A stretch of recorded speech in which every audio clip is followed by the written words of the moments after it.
Mas hoje eu quero partilhar com você algo que tem afligido a minha alma, algo que tem inquietado meu coração em relação à igreja. E eu já tenho compartilhado essa mensagem em outros lugares, mas eu confesso para vocês que eu, como pastor, ando um pouco apreensivo, angustiado e até aflito com aquilo que tenho visto, ouvido por esse Brasil afora.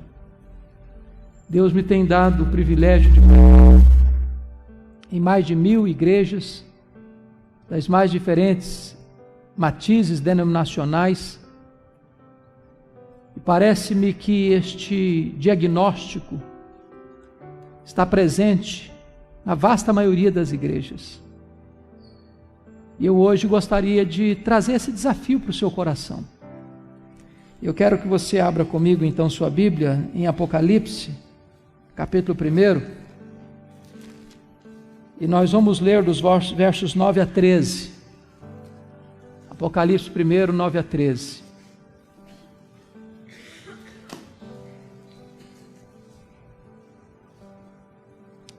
Está escrito: Eu, João, irmão vosso e companheiro na tribulação, no reino e na perseverança, em Jesus achei-me na ilha chamada Patmos por causa da palavra de Deus e do testemunho de Jesus. Achei-me em espírito no dia do Senhor, e ouvi por detrás de mim grande voz, como de trombeta, dizendo: O que vês, escreve em livro e manda às 7 igrejas: Éfeso, Esmirna, Pérgamo, Tiatira, Sardes, Filadélfia e Laodiceia. Voltei-me para ver quem falava comigo, e voltado vi 7 candeeiros de ouro, e no meio dos candeeiros um semelhante a filho de homem. Agora capítulo 3, por favor, versos 14 a 22. Ao anjo da igreja em Laodiceia escreve: Estas coisas diz o Amém, a testemunha fiel e verdadeira, o princípio da criação de Deus. Conheço as tuas obras, e nem és quente nem frio. Quem dera fosses frio ou quente. Assim, porque és morno e nem és quente nem frio, estou a ponto de vomitar-te da minha boca. Pois dizes: estou rico e abastado, e não preciso de coisa nenhuma, e nem sabes que tu és infeliz, miserável, pobre, cego e nu. Aconselho-te que de mim compres ouro refinado pelo fogo, a fim de te enriqueceres, vestiduras brancas para te vestires, a fim de que não seja manifesta a vergonha da tua nudez, e colírio para ungir os teus olhos, a fim de que vejas. Pois eu repreendo e disciplina a quantos amo, sê pois zeloso, e arrepende-te. Eis que estou à porta e bato. Se alguém ouvir a minha voz e abrir a porta, eu entrarei e cearei com ele, e ele comigo. Ao vencedor, dar-lhe-ei sentar-se comigo no meu trono, como eu venci, sentei com meu Pai no seu trono.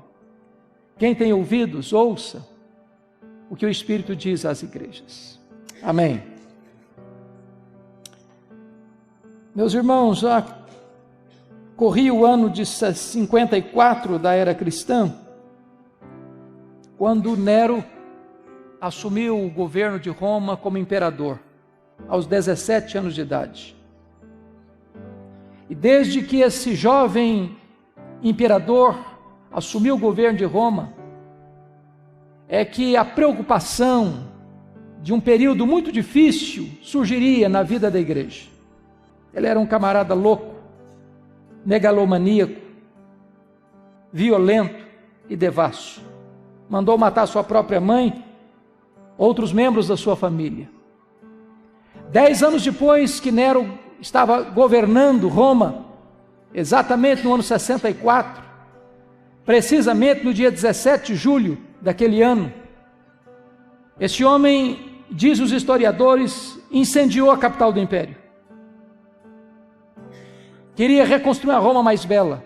Subiu para o alto da torre de Mecenas, vestido de ator, tangendo a sua lira, assistindo de lá o espetáculo das chamas destruindo a cidade. Foram 7 noites e 6 dias de incêndio, de 17 de julho a 24 de julho de 64. Quando o incêndio acabou, a cidade estava devastada. Dos 14 bairros de Roma, 10 deles foram devastados. Os 4 bairros restantes, densamente povoados por judeus e cristãos, dão a Nero um álibi para botar a culpa do incêndio nos cristãos. E começa ali uma brutal, sangrenta e cruel perseguição. Os historiadores afirmam que faltou madeira na época para fazer cruz, tamanha quantidade de crentes que foram crucificados. Os crentes eram cobertos de piche, amarrados nos postes, queimados vivos para iluminar as ruas e as praças de Roma. Um verdadeiro massacre. 2 anos depois, ano 66, explode uma rebelião dos judeus em Israel, mormente em Cesareia Marítima, porque uma sinagoga judaica fora profanada e os zelotes, que nunca foram favoráveis ao governo de Roma e Israel, se rebelaram. Naquela época, Roma manda para lá o general Tito para tentar resolver aquele motim, aquela rebelião. 2 anos depois, ano 68, Nero está numa situação insustentável com o Senado romano. O Senado o depõe, ele entra em crise, tira sua própria vida e se mata. 2 anos depois, ano 70, a rebelião em Israel é incontrolável. O general Tito cerca Jerusalém, invade Jerusalém, destrói Jerusalém, queima o templo de Jerusalém, passa ao fio da espada milhares de judeus e cristãos e promove o que nós chamamos de a maior diáspora, a maior dispersão dos judeus de todos os tempos, desde o ano 70 até 14 de maio de 1948, quando Israel retorna ao seu território. Nesse mesmo ano, o imperador Vespasiano inaugura em Roma o Coliseu. E numa festa de 100 dias de inauguração, mais de 10 mil cristãos foram mortos com requintes de crueldade. Eles eram enrolados em peles de animais, jogados nas arenas para os cães morderem, para os touros pisarem, para os leões esfaimados da Líbia devorarem. Verdadeiro banho de sangue. Ano de número 86 da era cristã. Assume o governo de Roma Domiciano, chamado de Segundo Nero, pela crueldade com que perseguiu a igreja. O primeiro imperador a arrogar para si o título de Senhor e Deus, pois foi este imperador que deportou o apóstolo João, então pastor da igreja de Éfeso, capital da Ásia Menor, para a ilha do Mar Egeu, a ilha de Pátimos. E vale ressaltar que a essas alturas o único representante do colégio apostólico vivo era João. Todos os demais apóstolos estavam mortos pelo viés do martírio. Certamente o propósito de Domiciano era calar a voz do último apóstolo do Senhor Jesus Cristo, fechando-lhe todas as portas na terra, isolando-o nessa ilha vulcânica. Mas quando todas as portas se fecharam para João na terra, Deus abriu-lhe uma porta no céu e disse: sobe para aqui e eu te mostrarei não as coisas que talvez aconteçam, não as coisas que podem acontecer, eu te mostrarei as coisas que devem acontecer. Até nas horas mais sombrias, amargas, adversas, Deus está no trono. As rédeas da igreja estão nas suas poderosas mãos. Deus nunca perdeu o controle. Aquele dia era um dia de domingo, era o dia do Senhor. Quando João escuta atrás dele uma voz como de trombeta dizendo: o que vês, escreve em livro e manda às 7 igrejas: Éfeso, Esmirna, Pérgamo, Tiatira, Sardes, Filadélfia e Laodiceia. Diz que quando João se voltou para ver quem falava com ele, ele não viu quem falava com ele.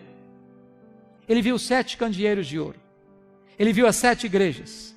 E no meio das igrejas, um semelhante a filho de homem. O mundo só pode ver Jesus na igreja e através da igreja. Mas o Cristo que João vê não é mais o Cristo angustiado, com angústia mortal, chorando, suando sangue, prostrado sobre os seus joelhos, daquele Getsêmani. O Cristo que João vê não é mais o Cristo humilhado, cuspido e esbordoado do sinédrio judaico. O Cristo que João vê Não é o Cristo humilhado, vilipendiado do pretório romano. O Cristo que João vê. Não é o Cristo que caminha carregando uma cruz pesada, debaixo dos apupos e vaias de uma multidão ensandecida, tresloucada, sangue sedenta. O Cristo que João vê não é o Cristo suspenso entre a terra e os céus, pregado naquela cruz. O Cristo que João vê é o Cristo da glória, é o Cristo vencedor, é o Cristo onipotente.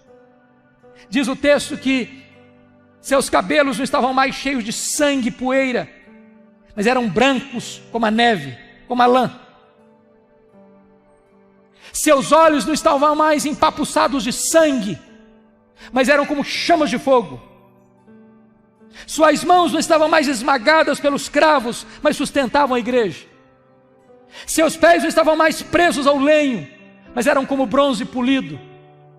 Sua voz não estava mais embargada pela sede, era como voz de muitas águas. E o seu rosto não estava mais desfigurado, mas brilhava como o sol no seu fulgor. Quando João vê o Cristo da glória, ele cai aos seus pés como morto. E o Cristo da glória põe a mão direita sobre ele, diz: não temas, João, eu sou o primeiro e o último. Eis que eu estive morto, mas estou vivo pelos séculos dos séculos e tenho as chaves da morte e do inferno. Nós não adoramos o Cristo que esteve vivo e está morto, nós adoramos o Cristo que esteve morto e está vivo pelos séculos dos séculos. No verso de número 13, vemos que Jesus está no meio das igrejas. No meio. E eu quero dizer para você, com toda a convicção de fé, que Jesus está no nosso meio nesta noite. E é porque Ele está no nosso meio nesta noite que nós estamos aqui. Porque se Ele não estivesse aqui, não teria sentido estarmos aqui.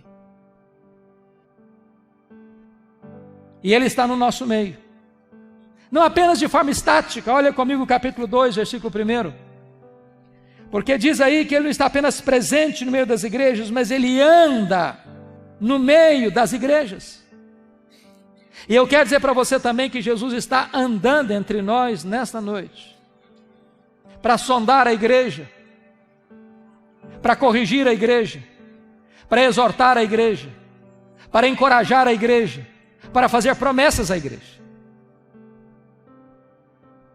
E há um estribilho que se repete em todas as cartas, em todas elas, sem exceção. O estribilho é este: eu conheço, eu conheço, eu conheço,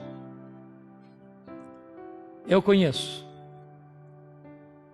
eu conheço, eu conheço, eu conheço. Para 5 dessas igrejas, Jesus foi usar a mesma expressão. Para a igreja de Éfeso, Tiatira, Sardes, Filadélfia e Laodiceia, diz assim: eu conheço as tuas obras. Aquilo que seu pai não sabe, eu sei. Aquilo que a sua mãe não sabe, eu sei. Aquilo que seu marido não sabe, eu sei. Aquilo que a sua mulher não sabe, eu sei. Aquilo que o seu pastor não sabe, eu sei. Ninguém pode esconder nada daquele cujos olhos são como chama de fogo. Ele conhece a nossa vida. Mas para a igreja de Esmirna, a mais pobre igreja da Ásia, Jesus usa outra expressão e diz assim: eu conheço a tua tribulação e a tua pobreza, mas tu és rico. Me conforta isso, porque há momentos que eu estou muito aflito, angustiado, e Jesus está me dizendo: eu conheço o que você está passando, eu conheço a sua dor, eu conheço os seus dramas, eu conheço as suas lágrimas, eu sei aquelas noites indormidas, aquelas madrugadas insones, aquelas horas de pavor e horror da sua alma. Eu sei o que você está passando, a sua dor está presente ante mim. E Jesus me choca com o seu diagnóstico, porque você e eu temos uma ideia de que seja uma igreja rica. O que é uma igreja rica para nós? Uma igreja que tem muitos membros? É uma igreja que tem um templo suntuoso? É uma igreja que tem um orçamento robusto? É uma igreja que tem muita gente influente na sociedade? O que é uma igreja rica? Para a mais pobre igreja da Ásia, Jesus Cristo diz assim: eu conheço a tua pobreza, mas tu és rico. Pobre na terra, rico no céu. Pobre financeiramente, rico espiritualmente. Rico diante dos homens, pobre diante de Deus. Esse era o diagnóstico de outra igreja, a igreja de Laodiceia. Aquela igreja tinha a melhor autoestima da Ásia. Aquela igreja se olhava no espelho e dava nota máxima para si mesma. Aquela igreja batia palma para ela mesma. Aquela igreja formava um grande coral e cantava o hino "Quão grande és tu" diante do espelho. Aquela igreja dizia: eu sou rica, abastada, não preciso de nada. E Jesus Cristo olha e faz um outro diagnóstico: não, tu és infeliz, miserável, pobre, cego e nu. O que é importante não é ser rico diante dos homens, é ser rico diante de Deus. Agora Jesus olha para a igreja de Pérgamo e vai fazer uma outra avaliação, outro diagnóstico, e diz assim: eu conheço o lugar onde tu habitas, onde está o trono de Satanás. Eu não sei exatamente por que Jesus Cristo disse isso sobre Pérgamo. Eu só sei que Pérgamo era a segunda maior cidade da Ásia Menor. Só perdia para a capital, que era Éfeso. Mas duas coisas me levam a crer que Jesus estava dizendo o seguinte: primeiro, quando se concorria na Ásia Menor qual cidade construiria o primeiro templo de adoração ao imperador romano, Pérgamo ganhou a concorrência de Éfeso. E Pérgamo construiu o primeiro templo de adoração ao imperador como uma divindade. Talvez o que Jesus esteja nos dizendo é o seguinte: qualquer lugar onde um homem é colocado no pedestal, qualquer lugar onde um homem é venerado, qualquer lugar onde um homem é aplaudido como uma divindade, aí está o trono de Satanás, porque o humanismo idolátrico é satânico. Deus não divide a sua glória com ninguém. Na igreja de Deus não tem espaço para projeção humana. Acabamos de ouvir nesta noite uma das mais brilhantes exposições acerca do que significa ser servo. E aquele a quem chamamos de Senhor diz: eu sou servo e eu vos dei o exemplo. Segundo lugar, possivelmente porque Pérgamo hospedava o templo de Esculápio, o deus da cura. E o símbolo deste deus da cura, deste ídolo que era adorado na Ásia Menor como deus da cura, era uma serpente. E é por isso que até hoje, quando você vai ao seu médico, você vai ver bordado no jaleco branco do seu médico uma serpente. Isso vem de Pérgamo, isso vem de Esculápio, isso vem do deus da cura. Talvez o que Jesus esteja nos dizendo é que qualquer adoração a um ídolo criado, forjado pela mente humana, aí está o trono de Satanás. Porque embora o ídolo seja nada, gesso, madeira, prata, bronze, ouro, ele tem boca, mas não fala. Ele tem pés, mas não anda. Ele tem mãos, mas não apalpa. Ele tem garganta, mas não sai som da sua voz. Embora o ídolo é nada, Paulo diz que o que está por trás dos ídolos são os demônios. O que está inspirando a idolatria é o próprio Satanás. Mas curiosamente, onde Satanás tem um trono, aí Deus planta uma igreja, para que o nome de Cristo seja adorado e seja servido. Jesus está andando no meio das suas igrejas, e Ele está andando no nosso meio nessa noite. E na medida que Ele anda no meio das igrejas, Ele vai fazendo uma avaliação, fazendo elogios a umas, censuras a outras. Há duas igrejas, Jesus Cristo não faz nenhuma censura, só elogio. Quais igrejas? Esmirna e Filadélfia. Esmirna era mais pobre, Filadélfia era mais fraca. Jesus Cristo diz: eu conheço as tuas obras, tu tens pouca força, mas eu coloquei diante de ti uma porta aberta, e a porta que eu abro ninguém fecha, e a porta que eu fecho ninguém abre. Para 4 igrejas, Jesus Cristo faz elogios e faz censuras. Para Éfeso Ele elogia aquela igreja pelo seu zelo à palavra, à verdade, à sã doutrina. Os falsos mestres queriam invadir a igreja, E o apóstolo Paulo havia alertado a igreja sobre isso. E os falsos mestres queriam entrar, os falsos apóstolos queriam entrar, e aquela igreja se manteve firme, resistindo, seu zelo pela verdade. Isso nos ensina uma gloriosa mensagem hoje, porque há muitas igrejas hoje que, no afã de se tornarem populares, de arrebanharem pessoas, mudam a mensagem, substituem o evangelho por um substituto barato do evangelho, pregam um outro evangelho, pregam uma mensagem mais palatável, mas ao gosto do freguês.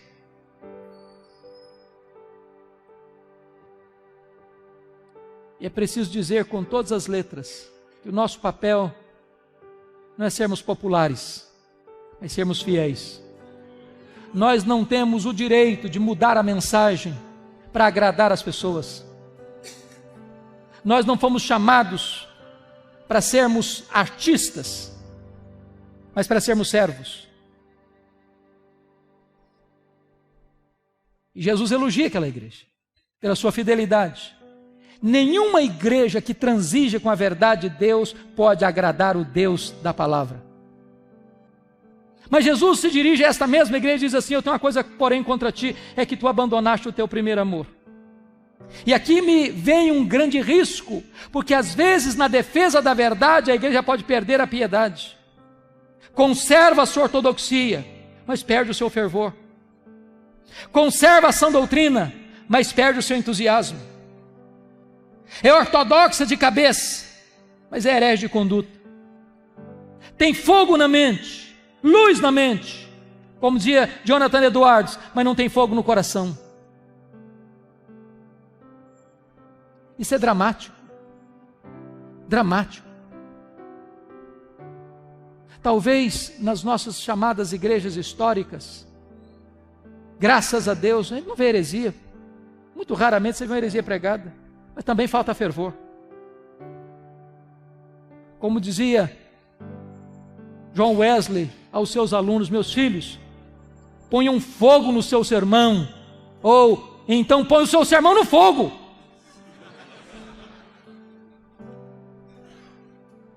Falta fervor, queridos. Falta fervor. Jesus Cristo elogia a igreja de Tiatira, porque aquela igreja agora, quando escreve, tem mais fé, mais obras e mais amor do que lá atrás. Mas Jesus diz assim: eu tenho uma coisa contra ti, é que tu permites que esta falsa profetisa Jezabel induza o meu povo à prostituição. Agora preste bem atenção uma coisa: Éfeso tinha doutrina, mas não tinha amor.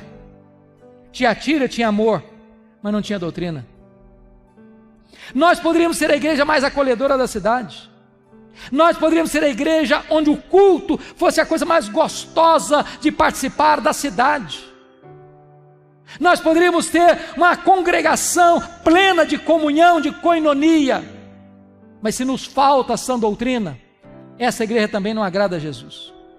Nós não podemos separar o que Deus uniu: teologia e ética, doutrina e vida, credo e conduta, teologia e piedade. Jesus elogia a igreja de Pérgamo. Os líderes da igreja de Pérgamo, sobretudo o seu líder principal, Antipas, foi martirizado na igreja. E diz os historiadores que dentro de um boi de bronze carbonizado. Está escrito aí no seu texto sobre o martírio de Antipas. Mas nessa mesma igreja, onde tem crente morrendo pela sua fé, tem gente flertando com o pecado, seguindo as doutrinas de Balaão, vivendo uma vida completamente compactuada com o pecado e muito amigável com o mundo. Isso me deixa perplexo. Porque numa mesma igreja, que escuta o mesmo pastor, que participa do mesmo conjunto, que canta no mesmo coral, que se reúne à mesa para participar da mesma ceia do Senhor, tem crentes cheios do Espírito Santo e tem gente vivendo em pecado. Tem gente andando com Deus e tem gente apenas imitando a fé cristã. Um arremedo de cristianismo. Jesus se dirige à igreja de Sardes, e aquela igreja tinha uma fama na cidade, uma igreja viva, avivada. Talvez o culto daquela igreja impressionasse tanta gente. Tem muita gente que pensa que espiritualidade é sinônimo de emoção. Se tiver calafrio na espinha, é espiritual. Se sentir alguma coisa esquisita, então é de Deus. Se tiver algum êxtase, então é o Espírito Santo. Mas uma mensagem como a que ouvimos agora há pouco do Paulo, que às vezes dá um nó na nossa cabeça e nos faz pensar, a gente pensa, onde está o Espírito Santo? E Jesus Cristo olha para essa igreja, que talvez dá tanta importância à emoção, ao sentimento, ao êxtase. Jesus Cristo diz, não, você só tem nome que vive, você está morta. Essa fachada aí, esse verniz aí, não passa de uma casca. Não tem realidade, não tem substância, não tem concretude, não tem realidade. Mas o que me choca, queridos, é que Jesus é tão diferente de mim, de você, na análise que faz da igreja. Porque a visão que ele tem é diferente da minha. A igreja que se diz rica, Jesus Cristo está dizendo, não, você é pobre. A igreja que diz que é pobre, Jesus, não, você é rica. A igreja diz que está viva, Jesus, não, você está morta. A igreja diz, eu sou fraca, mas eu coloquei diante de você uma porta aberta. Isso me leva a duas conclusões. O importante não é o que você pensa a seu respeito. O importante não é o que as pessoas dizem a seu respeito. O importante é o que Jesus diz a seu respeito. Jesus não tem uma opinião sobre nós. Jesus tem um diagnóstico. Ele conhece a nossa vida. Mas agora preste atenção comigo, e eu queria que você voltasse sua atenção para o capítulo 3. Me deter um pouquinho aqui. Para a igreja que tinha a melhor autoestima da Ásia.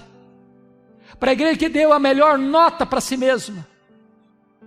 Para a igreja que talvez desfrutasse da melhor reputação na cidade. Jesus Cristo olha e faz um diagnóstico sombrio. E não tem sequer um elogio para fazer, apenas censuras. A igreja de Laodiceia. E eu queria olhar para esse texto sobre três perspectivas. Os versos 15 a 17, Jesus está fazendo um diagnóstico. Dos versos 18 a 20, Jesus está fazendo um apelo. Dos versos 21 e 22, Jesus está fazendo uma promessa. E eu não sei se você já parou para perguntar por que Jesus usou as figuras que usou aqui nesse texto. Frio, quente, morno, ouro puro, vestes brancas, colírio. Será que foi casualmente? Fortuitamente? Absolutamente não. Jesus era fiel e Jesus era relevante. Jesus conhecia o texto, Jesus conhecia o contexto. Jesus conhecia a palavra e Jesus conhecia o povo. Jesus conhecia o evangelho e Jesus conhecia a cultura. Jesus conhecia a geografia, Jesus conhecia o contexto em que aquela igreja estava e pegou todas estas coisas e tornou as ferramentas úteis para a comunicação eficaz do evangelho. Jesus não era daquele tipo de pregador que dava respostas a perguntas que não eram feitas. Jesus era oportuno. Talvez você tenha perguntado, mas por que ele usou essas figuras? Frio, quente, morno. Temos que entender a geografia. Você sabe que Laodiceia ficava e fica na região chamada Vale do Rio Lico. E neste vale há 3 cidades próximas, 9 quilômetros uma da outra: Hierápolis, Colossos e Laodiceia. Hierápolis era mundialmente conhecida pelas suas fontes de águas quentes. Era a nossa Caldas Novas brasileira. Ali uma montanha chamada Castelo de Algodão, de rochas brancas calcárias, onde as águas brotam quentes, cálidas, e vão descendo naquela montanha, formando piscinas e cascatas, e aqueles lugares de piscinas naturais, pessoas vinham e vêm até hoje para tomar seus banhos terapêuticos ali e curar as suas doenças. Do outro lado do rio Lico, ficava Colossos. Curiosamente, conhecida pelas suas fontes de águas frias, geladas, também terapêuticas. Laodiceia, a maior cidade, não tinha fontes nem de águas quentes, nem de águas frias. As águas que chegavam em Laodiceia vinham das montanhas por meio de aquedutos e chegavam lá mornas, tépidas, impróprias para beber, impróprias para uso terapêutico. Jesus pega este gancho da geografia e diz para a igreja: quem dera tu fosses quente com mais água de Herápolis, quem dera tu fosses fria com mais águas de Colossos, mas porque tu és morna com mais águas que chegam na cidade, eu estou a ponto de vomitar-te da minha boca. Por que Jesus usou a figura do ouro puro? Porque Laodiceia era o maior centro bancário da Ásia Menor, era a cidade dos endinheirados. Jesus está dizendo: vocês se orgulham do ouro que vocês têm, mas espiritualmente vocês estão pobres. Por que Jesus usou a figura das roupas alvas? Porque Laodiceia era o maior centro têxtil da Ásia Menor. Jesus está dizendo o seguinte: vocês se orgulham das suas fábricas de roupas, mas espiritualmente vocês estão nus. Por que Jesus usou a figura do colírio? Porque Laodiceia era o maior centro oftalmológico da Ásia Menor. Jesus está dizendo: vocês se orgulham das suas clínicas de tratamento de olhos, mas espiritualmente vocês estão cegos. O que Jesus está fazendo? Um diagnóstico. Mas sabe o que me impacta nesse texto? Não é o que Jesus vê, é o que Jesus não vê nessa igreja. Me choca isso. Porque a igreja que mais recebeu censura de Jesus e nenhum elogio, não recebe de Jesus nenhuma censura por problemas teológicos, doutrinários. Não tem falsos apóstolos lá, não tem falsos mestres lá, não tem Jezabel lá, não tem doutrina de Balaão lá, não tem os nicolaítas lá, não tem os falsos apóstolos lá. Aquela igreja não está sendo atacada por heresias nem por falsos mestres.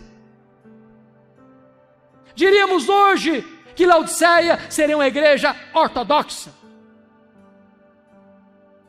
E uma igreja ortodoxa está recebendo de Jesus a mais severa censura. Eu estou a ponto de vomitar da minha boca. Leia as cartas e vocês ficarão chocados. Não há nenhuma censura de Jesus de problemas morais na igreja de Laodiceia. Havia problema moral na igreja de Pérgamo, havia problema moral na igreja de Tiatira, havia problema moral na igreja de Sardes. Nessa igreja não há nenhuma denúncia de escândalos, de pecados. A igreja tinha uma boa reputação diante do espelho e aos olhos da sociedade. Diríamos hoje, a igreja de Laodiceia era uma igreja ética. Leia as cartas e vocês não verão qualquer denúncia de Jesus de pobreza. Havia pobreza em Esmirna, havia pobreza em Filadélfia. Essa igreja é rica. Os teólogos da prosperidade não fariam sucesso lá, todo mundo já era rico. Essa igreja era próspera. Leia as cartas e você não verá qualquer denúncia de Jesus de problemas de perseguição. Havia perseguição religiosa em Éfeso, havia perseguição política em Pérgamo. Essa igreja está em paz. E eu confesso para vocês uma coisa: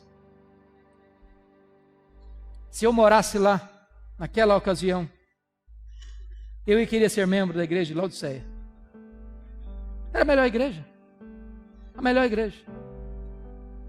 Definitivamente a melhor igreja. Ela era ortodoxa, ela era ética, ela era próspera, ela estava em paz. E eu quero dizer para você, em nome de Jesus, nesta noite, que a ortodoxia é boa, necessária, insubstituível.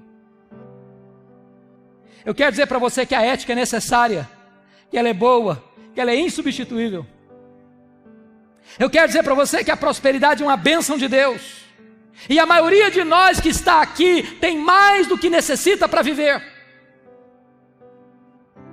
Eu quero dizer para você que viver em paz é uma bênção. Mas não é suficiente. Não é suficiente. Então nos resta uma pergunta: qual o diagnóstico que Jesus Cristo faz dessa igreja que tanto angustia, que lhe provoca tanto desconforto? Só um diagnóstico, só um: falta de fervor espiritual. E falta de fervor espiritual pode existir numa igreja ortodoxa, numa igreja ética, numa igreja próspera, numa igreja que está em paz. E eu confesso para vocês que a percepção que eu tenho é de que este é o problema da igreja evangélica brasileira. Falta brilho nos olhos, irmãos. Falta entusiasmo. Falta paixão. Falta fervor. Falta quebrantamento. Falta arrependimento. Falta choro pelo pecado. Falta sede da palavra. Falta compromisso com a oração. Falta engajamento na missão. Falta avivamento espiritual. Você olha às vezes, você vê um marasmo. Marasmo. Há poucos dias uma pessoa me abordou depois do culto no corredor e disse: pastor, eu não posso entender. Um culto onde a palavra foi tão forte, tão poderosa, tanto quebrantamento, quando você vai para o pátio da igreja, o papo é outro, é como é que ficou o resultado do jogo, e etc, não tem mais nada com Deus, aquilo não mexeu com a vida, aquilo não tocou o coração, aquilo não transformou coisa nenhuma.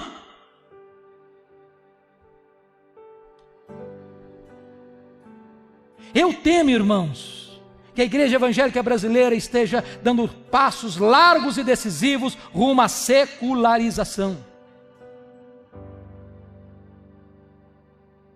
As pessoas aderem à igreja, mas não são transformadas. Há muito ajuntamento, mas pouco quebrantamento, muita trovoada, mas pouca chuva, muitas folhas, mas poucos frutos.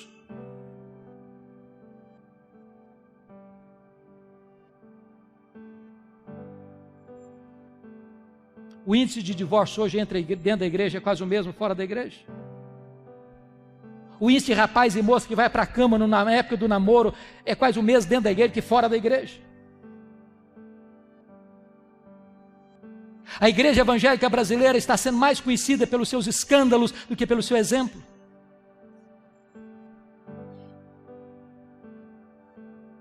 Hoje, eu conheço igrejas protestantes, históricas, reconhecidas, onde os presbíteros, os líderes, têm a confraria do charuto e do uísque. Eu conheço igreja onde a juventude sai de uma reunião de oração e vai para a balada, até de madrugada.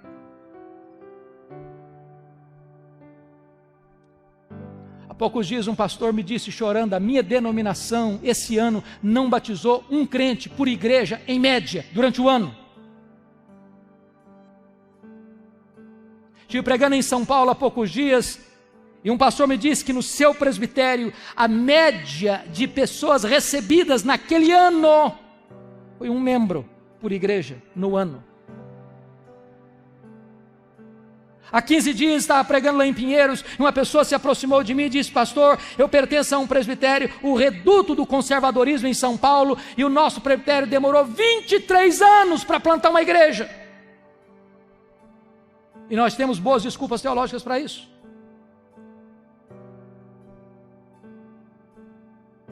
Preguei o ano passado nos Estados Unidos, e um pastor de uma igreja conservadora me disse que no final do ano ele recebeu uma carta do secretário executivo da sua denominação na área, e a pergunta que o secretário fazia aos pastores é: que tipo de charuto você quer fumar, que tipo de cerveja você quer beber na nossa festinha de confraternização dos pastores.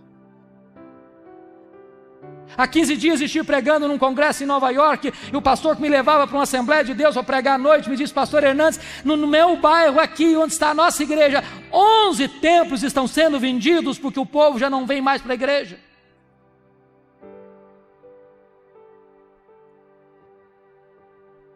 Falta fervor, queridos.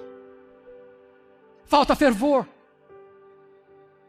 Há um marasmo, há uma sequidão, há um deserto, há uma mesmice, há uma falta de paixão, de entusiasmo com as coisas de Deus.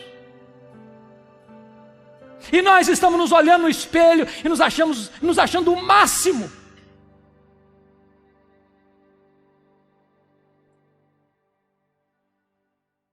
Quer ver uma coisa que me entristece hoje profundamente, me envergonha até como pastor? As nossas festas de casamento. Eu não sei como é que está acontecendo na sua região não, mas na minha região, pelo Brasil afora eu ando, eu escuto os pastores aflitos com isso. Você faz um culto na igreja, é uma bênção, uma mensagem maravilhosa, uma música maravilhosa, você sai do culto, você sai do templo, vai para um cerimonial, lá o pau quebra. A música que rola lá não tem nada a ver com Deus mais. Bebida alcoólica se serve todas. As luzes se acendem e viram uma boate moderna, e o povo de Deus cai na pista de dança e volta para casa bêbado, com as pernas bambas. Olha para o retrovisor e veja as igrejas que entraram por esse caminho, onde foram parar. Ou a igreja tem a coragem de botar o pé no freio, ou nós entraremos num processo de secularização irremediável. Jesus está no meio da sua igreja. Ele tem o diagnóstico na sua mão. Eu conheço as tuas obras. Depois desse diagnóstico, Jesus Cristo tem um apelo a fazer. E ele é tão maravilhoso, e tão doce, e tão terno, que ele começa o apelo assim no verso 18. Aconselho-te. Eu podia mandar, mas dá conselho. Aconselho-te, que tu compres de mim ouro refinado pelo fogo para te enriqueceres. Vestiduras brancas para te vestires, a fim de que não seja manifesta a vergonha da tua nudez, e colírio para ungir os teus olhos, a fim de que vejas. E Jesus está nos dando a pista aqui. Aconselho-te que tu compres de mim. Que tu compres de mim. Que tu compres de mim. Porque eu conheço você também. Muitos pastores, muitos líderes, muitas igrejas e até denominações que se perderam na busca do fervor. E entraram por caminhos estranhos, de falsas doutrinas, de experiências perigosas. E se desencaminharam. E Jesus está nos dizendo o seguinte: o único que pode restaurar o fervor no nosso coração é o próprio Senhor Jesus. Nós não temos que correr atrás das últimas novidades do mercado da fé, nós temos que nos voltar para Jesus, é Ele quem aquece o coração. Quando aqueles discípulos de Emaús tiveram um encontro com Jesus e os seus olhos foram abertos, o coração aqueceu. Porque quando os olhos se abrem e o coração aquece, também os pés se apressam. E quando os olhos se abrem e o coração aquece e os pés se apressam, os lábios se abrem para dizer que Jesus reina, que Ele está vivo e que Ele é o Senhor, a razão da nossa vida.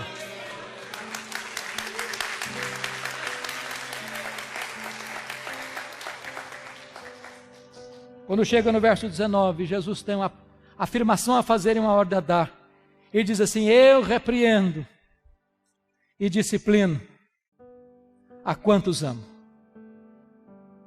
E tem hora, queridos, que pregar sobre esse texto constrange profundamente. Profundamente. Porque Jesus está pegando muito pesado. Muito pesado. Essa mensagem não é politicamente correta. Ela não é popular. É aquele tipo de mensagem que o pregador recebe um tapinha nas costas na porta da igreja. Mas sabe por que Jesus está pegando pesado comigo, com você? Porque Ele está dizendo o seguinte: eu não desisto de você. Eu não abro mão da sua vida. Eu não fui para a cruz, eu não morri, eu não ressuscitei para gerar um crente apático, insosso, morno, vazio, insosso, sem sabor. Jesus Cristo foi ao céu e enviou o seu Espírito para que você e eu fôssemos cheios do seu Espírito, revestidos com poder, o mesmo poder que ressuscitou Jesus dentre os mortos. E não é admissível que você e eu vivamos uma vida fracassada, medíocre, pobre, rasa, insossa, vazia, morna espiritualmente. Por isso Ele tem uma ordem a dar: sê pois zeloso e arrepende-te, muda a tua vida, muda a tua conduta. Quando chega o verso 20, docemente Ele se apresenta outra vez, diz: eis que estou à porta e bato. Se alguém ouvir a minha voz e abrir a porta, eu entrarei, cearei com ele e ele comigo. E o que mais me choca nesse texto, sabe o que é? É que a igreja de Laodiceia era narcisista. Ela se bastava a si mesma. Ela era um fim em si mesma. Tudo acontecia com ela, por meio dela e para ela. Ela se reunia porque gostava. Ela cantava porque gostava, ela pregava porque gostava, ela ofertava porque gostava, ela fazia tudo porque ela era o centro de todas as coisas. E Jesus do lado de fora ainda. Que Jesus nos convide a cear com Ele. É um milagre. Mas que Ele queira cear conosco é graça. É graça. E a única maneira do coração aquecer é assentar-nos com Jesus. É termos intimidade com Jesus. É conhecermos a sublimidade do conhecimento de Jesus. É experimentarmos a beleza, a santidade, a glória do excelso Filho de Deus. Por isso, depois deste apelo, ele vai fazer a promessa. E no verso 14 ele diz por que ele tem competência para fazer a promessa. Estas coisas diz o amém. Não tendo ninguém maior do que ele para fazer o juramento, ele é o próprio juramento, ele é o amém. Ele é a última palavra de Deus. Ele é a testemunha fiel e verdadeira, porque o que ele fala, ele cumpre, o que ele faz, ninguém pode impedir sua mão de fazê-lo. E ele é o princípio da criação de Deus, porque foi ele quem trouxe tudo à existência. Sem ele nada do que foi feito se fez. E se ele do nada criou todas as coisas, ele é poderoso também para restaurar o fervor espiritual no seu e no meu coração. E a promessa é esta, no verso 21. Ao vencedor, dar-lhe-ei sentar-se comigo no meu trono, como eu venci e sentei com o meu Pai no seu trono. Preste bem atenção na transição do verso 20 para o verso 21. Ele sai da intimidade da mesa para a publicidade do trono. Quem se assentará publicamente com ele no trono? Quem assentou-se com ele intimamente à mesa. Por isso, Jesus Cristo diz: quem tem ouvidos, ouça o que o Espírito diz às igrejas. Meus irmãos, em julho de 2011 eu fui visitar essas igrejas. Caminhei por todas essas cidades, parei em todos os lugares, e eu confesso a vocês que algumas vezes eu chorei bastante. Porque estas 7 igrejas estão mortas, literalmente mortas. Apenas escombros, pedras reviradas, muita poeira, vaga lembrança de uma igreja que existiu no passado. Nessa mesma região não tem hoje 1% de crentes em Cristo Jesus. Sabem por que essas igrejas morreram? Porque elas não ouviram o que o Espírito Santo disse a elas. Olha para a Europa, o velho continente, berço do protestantismo, onde aconteceu a reforma do século XVI, movimentos puritanos, movimentos morávios, movimentos pietistas, as missões modernas, os grandes avivamentos históricos. Hoje a Europa é um continente pós-cristão. Eu estive o ano passado pregando em Genebra, aquela cidade que já foi considerada uma maquete do reino de Deus na terra. Hoje não tem vestígio de cristianismo em Genebra. O ano passado eu estava pregando em Londres e um pastor me disse, com lágrimas nos olhos, o pastor Hernandes: a Inglaterra hoje não é mais a terra de John Wesley, de George Whitefield. A Inglaterra hoje não é mais a Inglaterra de William Carey, de William Wilberforce. A Inglaterra hoje não é mais o país de Charles Haddon Spurgeon, de Charles Lyell. A Inglaterra hoje não é mais o país de Mark Lloyd Jones e de John Stott. A Inglaterra hoje é o país de Richard Dawkins, o patrono dos ateus. Os nossos templos estão sendo vendidos e transformados em boates, em museus, em mesquitas muçulmanas. Sabe por que as igrejas estão morrendo na Europa? Porque elas não estão ouvindo o que o Espírito Santo diz a elas. Olha para a América do Norte,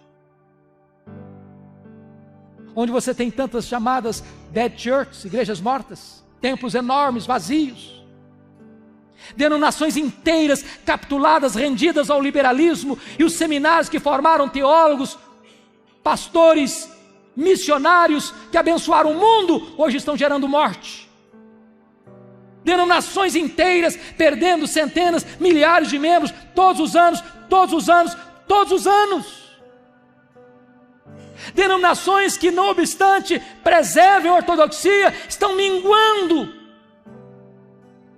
Você entra na igreja e vê algumas cabecinhas brancas, mas a juventude já foi embora da igreja. Porque embora conserve a ortodoxia, perderam o fervor.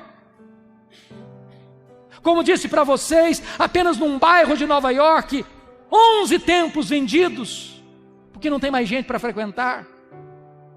Sabe por que as igrejas estão morrendo na América do Norte?